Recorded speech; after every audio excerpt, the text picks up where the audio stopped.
The steel coffin descends through black water, every rivet groaning under crushing pressure. Inside, 48 men breathe the same stale air thick with diesel fumes, sweat, and fear. It's March 1943, mid-Atlantic, and this German U-boat has been hunted for 16 hours straight. The hydrophones detect propeller sounds directly overhead, a British destroyer circling like a shark above wounded prey. The captain orders silence. Every man freezes. A wrench drop now means death for everyone. Depth charges begin their descent, whistling through the water column. The crew counts seconds, knowing the explosions will come. They always come.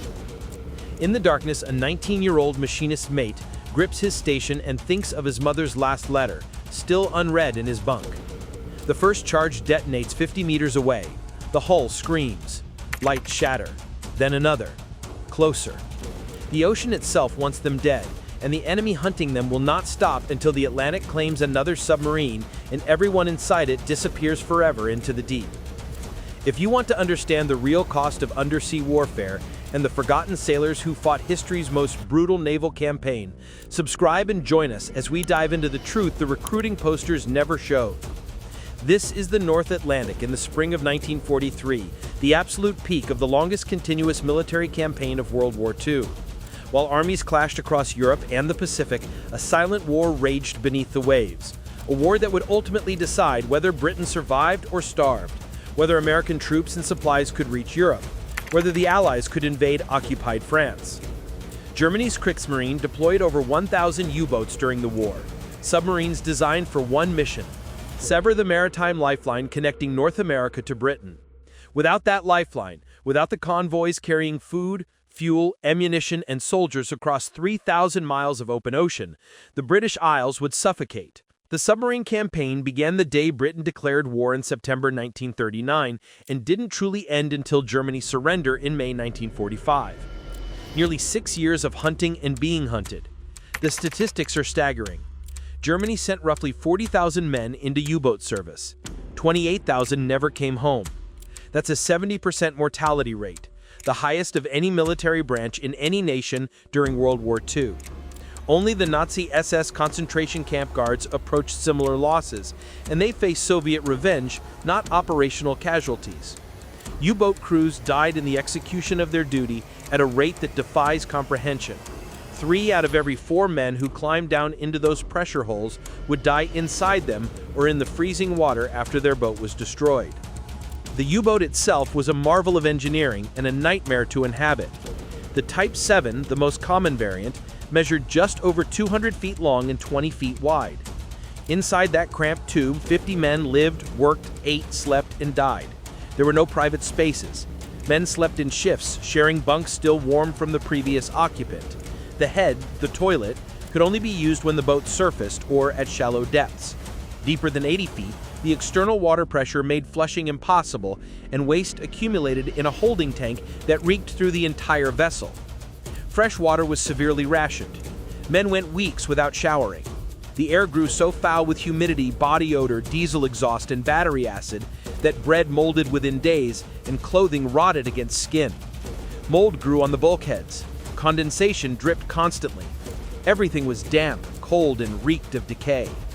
Yet these conditions were luxury compared to what awaited when the enemy found you.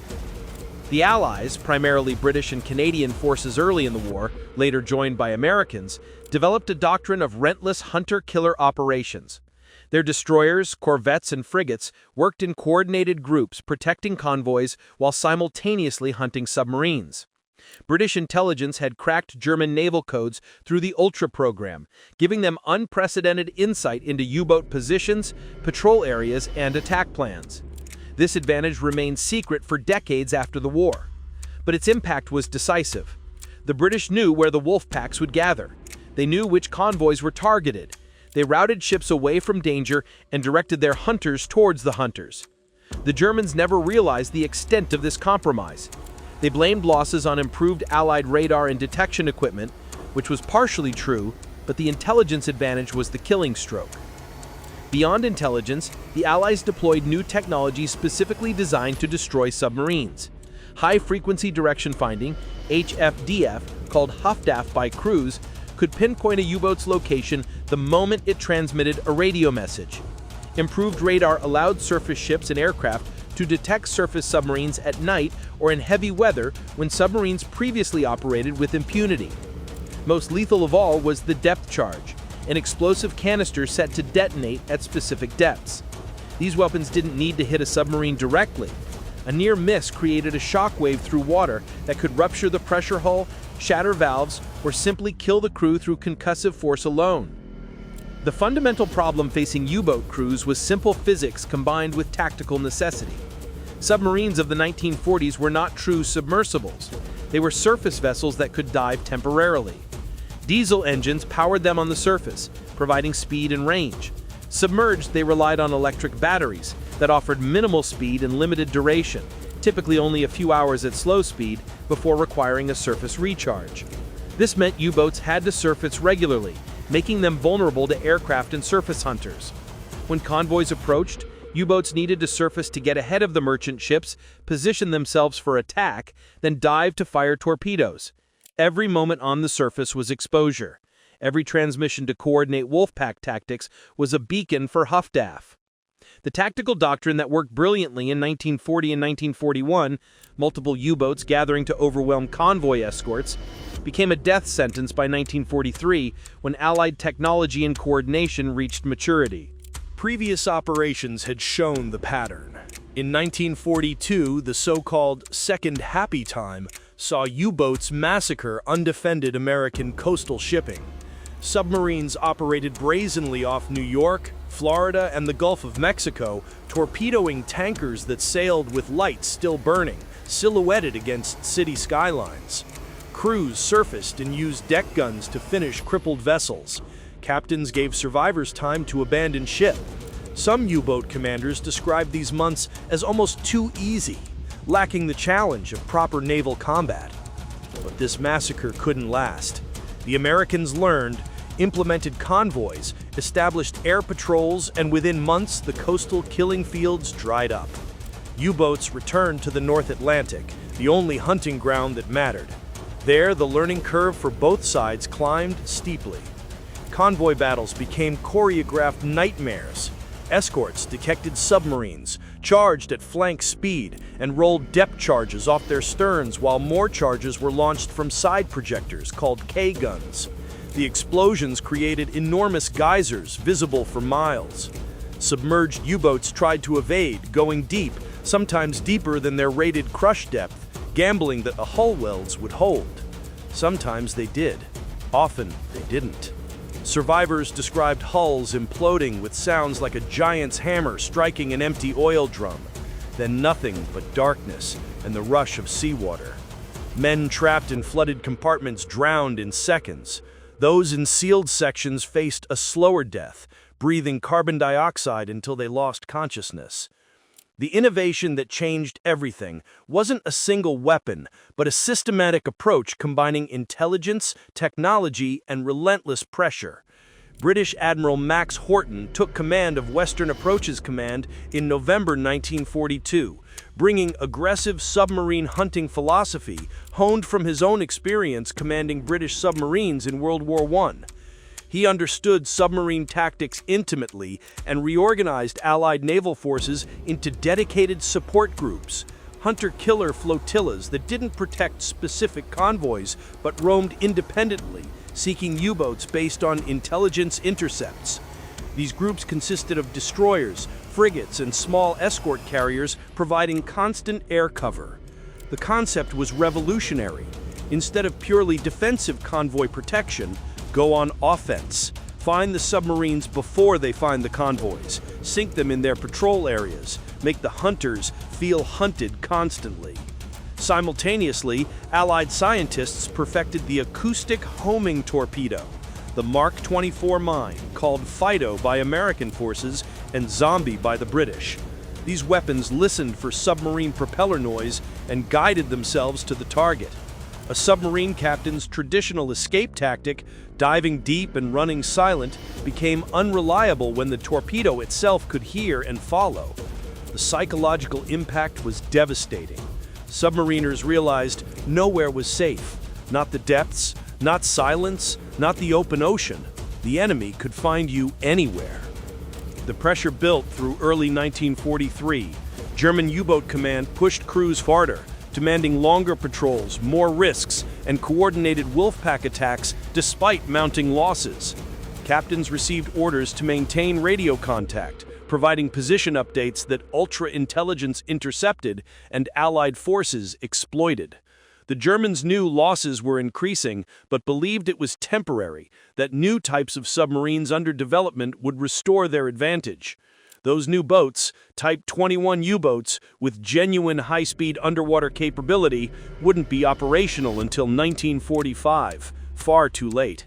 Meanwhile, existing crews faced impossible odds with obsolete equipment and doctrine. The average U-boat patrol in 1943 lasted 8 to 10 weeks.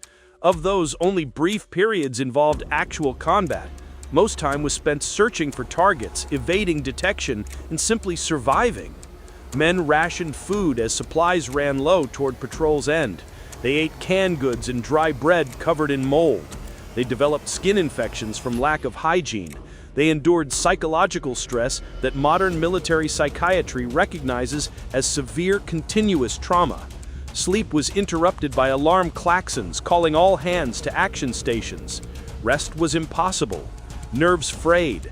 Some then broke, staring catatonically at bulkheads or weeping uncontrollably. They stayed at their posts because there was nowhere else to go and no relief. The turning point came in what historians call Black May, May 1943, when Germany lost 41 U-boats in 31 days. More submarines were destroyed in 1 month than in any previous period of the war. The killing wasn't concentrated in a single battle, but spread across the entire Atlantic. Convoys arrived in Britain with minimal losses, while U-boats died in ones and twos, hunted down by support groups using radar, sonar, and signal intelligence. One engagement after another followed the same pattern. Allied escorts detected a submarine. The U-boat dove.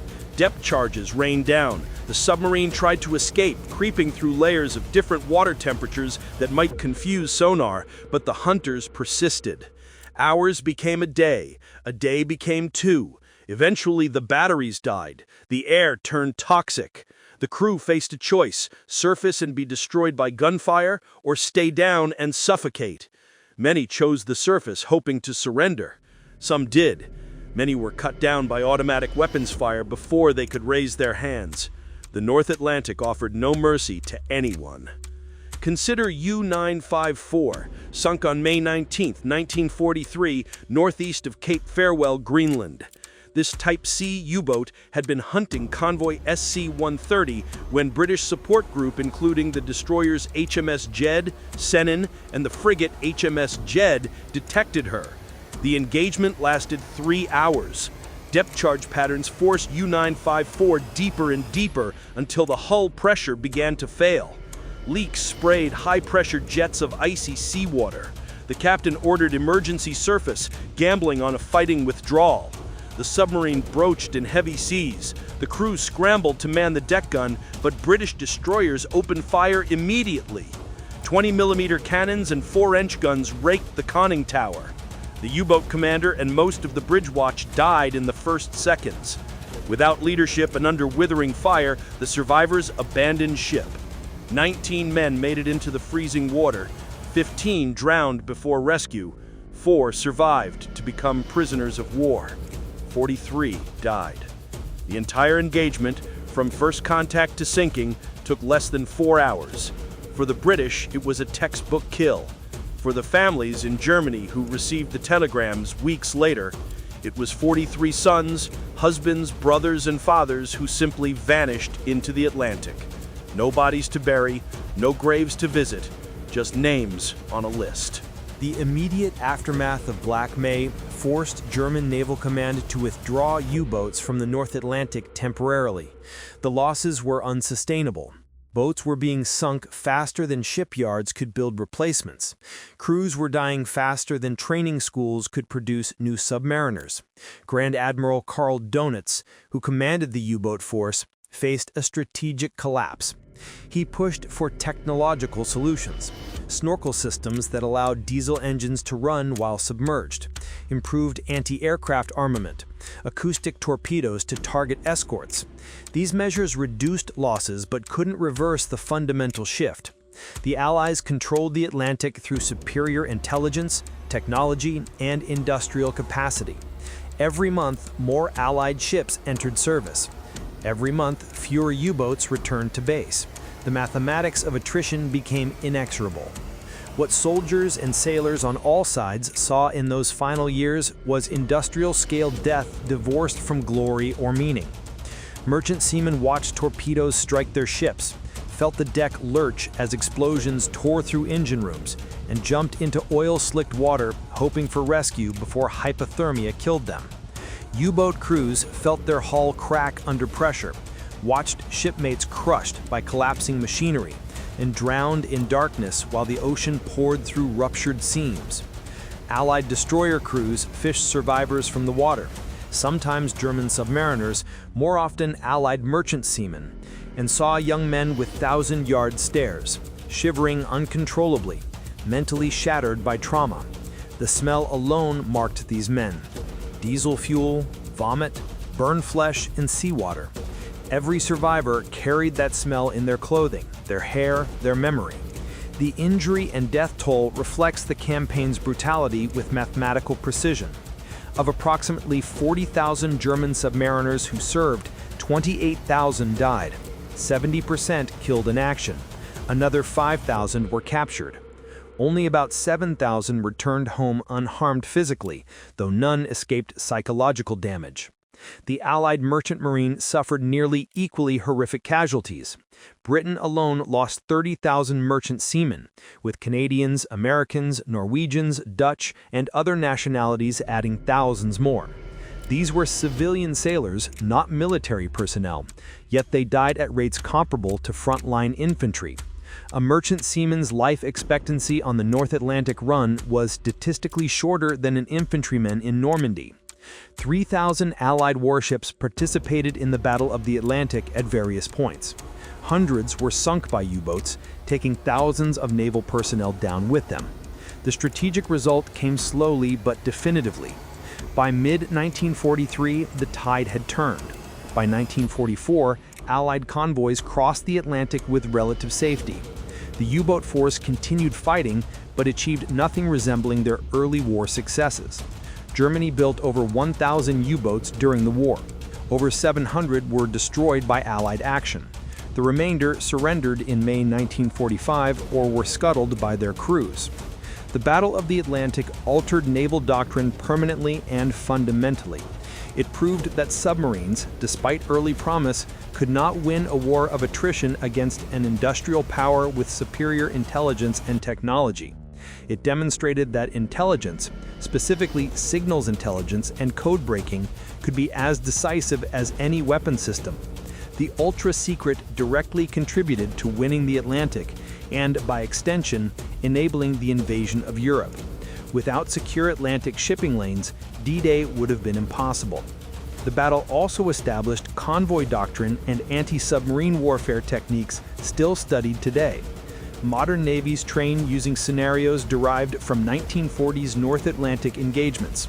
The lessons learned about coordinating air and surface assets, prosecuting sonar contacts, and maintaining persistent pressure on submarine forces informed Cold War strategy and continue to shape 21st century naval thinking. For the Germans, the U-boat campaign became a case study in strategic failure. Despite technological innovation and tactical skill, they couldn't overcome Allied industrial capacity and intelligence superiority. The U-boat force absorbed enormous resources, steel, manufacturing capacity, manpower, that might have been deployed elsewhere. Those 40,000 submariners, had they served in other branches, might have altered battles in Russia or North Africa. Instead, they died in a campaign that, by 1943, was clearly unwinnable, but continued for 2 more years through bureaucratic momentum and Hitler's refusal to accept defeat. The moral and psychological cost echoes across generations. The 70% casualty rate among U-boat crews represents a conscious sacrifice made by young men who believed they served their nation, however misguided that service proved. Many were not ideological Nazis, but sailors following orders, trapped in a military culture that demanded obedience unto death. They suffered unspeakably. They died terribly. Their loss traumatized families who received vague notifications missing in action at sea, without details, without closure, without even certainty of death. Mothers waited years hoping for POW notifications that never came. The Allied merchant seamen who survived carried lifelong scars. Many refused to discuss their service. Nightmares plagued them for decades.